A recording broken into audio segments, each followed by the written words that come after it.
WhatsApp account hacking സംസ്ഥാനത്ത് വ്യാപകമാകുന്നു. നമസ്കാരം, കൊട്ടാരക്കര മീഡിയയിലേക്ക് സ്വാഗതം.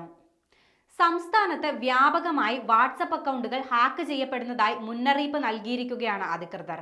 ഹാക്ക് ചെയ്യപ്പെടുന്ന ആളുടെ വാട്സപ്പിൽ നിന്നും ധനസഹായ അഭ്യർത്ഥനയ്ക്ക് പുറമെ ബ്ലാക്ക് മെയിൽ ഉൾപ്പെടെയുള്ളവയും നടക്കുന്നതായാണ് അധികൃതർ വ്യക്തമാക്കുന്നത്. എറണാകുളത്തുൾപ്പെടെ ഈ പ്രശ്നത്തിൽ സൈബർ പോലീസിന് ലഭിച്ചിരിക്കുന്നത് നൂറുകണക്കിന് പരാതികളാണ്.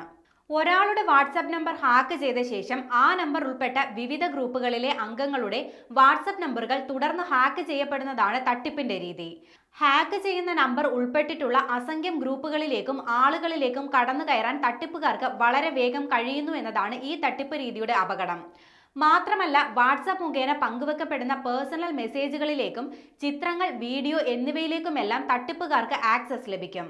തട്ടിപ്പ് തിരിച്ചറിഞ്ഞ് ഇര തന്റെ വാട്സപ്പ് ഹാക്ക് ചെയ്തു എന്ന മുന്നറിയിപ്പ് മെസ്സേജ് ഗ്രൂപ്പുകളിലും പരിചയക്കാർക്കും അയച്ചാലും ഈ മെസ്സേജുകൾ തട്ടിപ്പുകാർ തന്നെ ഡിലീറ്റ് ചെയ്യുന്നുവെന്ന പ്രശ്നവും സൈബർ പോലീസ് കണ്ടെത്തിയിട്ടുണ്ട്.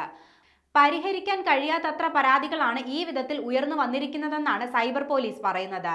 അതിനാൽ തന്നെ അപരിചിതരുടെ മാത്രമല്ല പരിചിതരുടെ നമ്പറുകളിൽ നിന്നുൾപ്പെടെ OTP നമ്പറുകൾ പറഞ്ഞു കൊടുക്കണമെന്ന ആവശ്യവുമായി വരുന്ന മെസ്സേജുകൾക്ക് ഒരു കാരണവശാലും മറുപടി നൽകരുതെന്ന് പോലീസ് മുന്നറിയിപ്പ് നൽകുന്നുണ്ട്.